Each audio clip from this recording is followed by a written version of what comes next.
In this video, we're going to be trying to actually integrate a background view within presentations for SwiftUI and UIKit.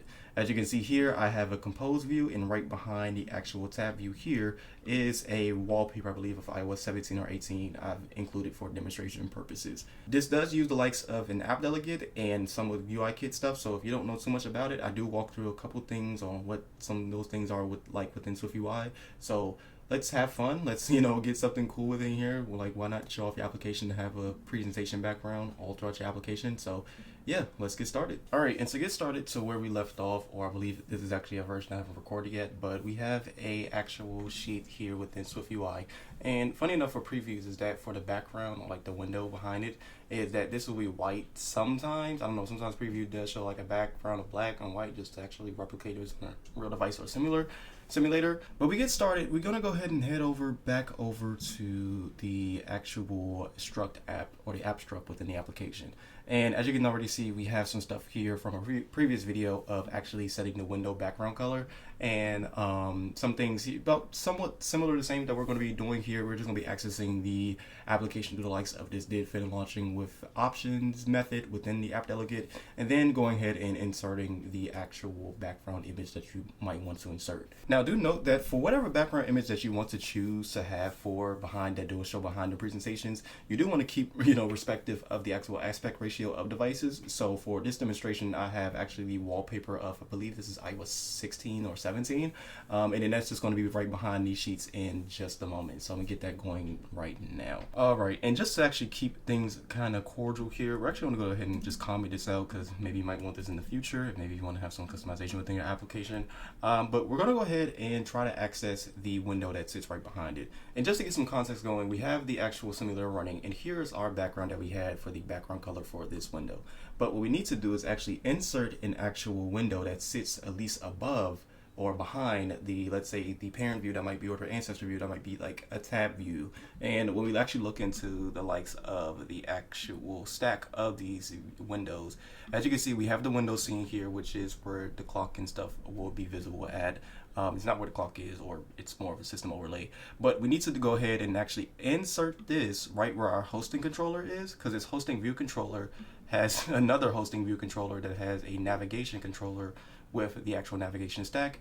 And then you can also see, I was trying to find it first, but the tab bar controller sits right here. So we need to make sure that this sits at least behind the tab bar controller, but it does not sit above the hosting view controller, or the first one before the active foreground scene. And so the first thing to do is to go ahead and get the most first window within the actual stack. So we need to go ahead and say if let window, and this is going to be the application, the connected scenes, and then the first dot the actual, well, actually we need to go as UI window scene, and actually we need to go ahead and encapsulate this a little bit, not encapsulate, but we need to go ahead and say that the windows dot first, so that would actually be, as mentioned, whatever we have right here within the actual hierarchy, and that's going to be the UI window scene shown here. So then we can go ahead and create the image view that needs to sit behind this stack of presentations, and we're going to say let image view equal the UI image view, and let's see if I can spell correctly. And then for the frame, we need to do window dot frame. So we're going to get the frame, which will be the entire size of the let's say the simulator here, or whatever device you want to actually show this on. Then we're going to say image view. We're going to say, well, let the image first off. And the great thing is that image view allows for optionals. So we can go ahead and just set this in. If it is not present within the application, then it's probably going to be black. Let's see, let image, I'll be forgetting sometimes, but let's see, background image is what I have in the assets. So let's see, we go back here, background image. Then we could say image view dot image will be that image. Hold on, I forgot I need to turn that off. But then we can also say that the image view, that the content mode needs to be fill. Now we could do fit, but fit does look a little weird depending on the devices. And let's see what's wrong here. Oh, sorry. Yeah, we got to say name for the UI image. So named and awesome.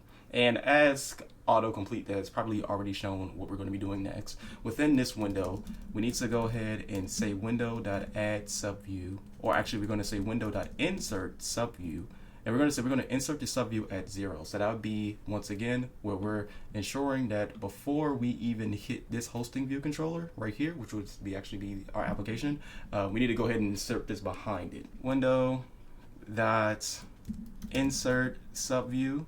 We could do above, below, but I don't know when application actually inserts the actual application itself or the concept for it. So we're going to say, actually give naming, say background image view, just to keep the naming nice. And we can do that here. Background image view. All right. And we're going to say background image view, and we're going to try at 0. I believe it was at 0 that I had this working. So let me go ahead and actually execute that, and then go ahead and run it. Okay, so it kind of ran a little bit weird. I don't know why I did that, but now you can see is that we actually have an actual background image view for our presentations. And as you actually interact with the presentation, regardless if it's with UI or UIKit, you can actually see just a little bit as it's coming back and forth within the view. And just to run back what we were doing, in this actual window, we get the first window, and within the first window scene, then we create a background image view, which is our UI image view with the frame of that window that we get from the Windows array.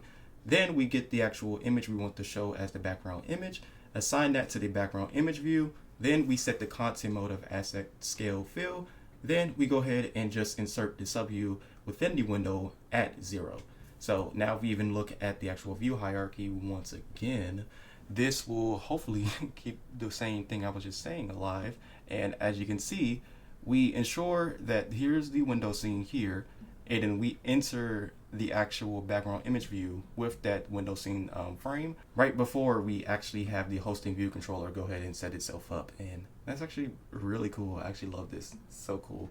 Alright, and that is all for today's video. Thanks for watching, and hopefully you can have a little bit of fun with your presentations. I haven't tested it on other model styles within UIKit. You know, for SwiftUI it's only sheet or full screen cover, but I think this shouldn't break anything within the application regarding communication. And as I always mention within my videos, this isn't always the absolute way of doing things. So if anyone has a much easier way without having to manipulate the stack right before that method is called, then, you know, give me all tips and tricks on how we can improve this. Nevertheless, this will be on the GitHub for the Holy SwiftUI project. So go ahead and check it out, and I really hope you guys have fun with it. Thanks for watching, and yeah, I'll see you later. Peace.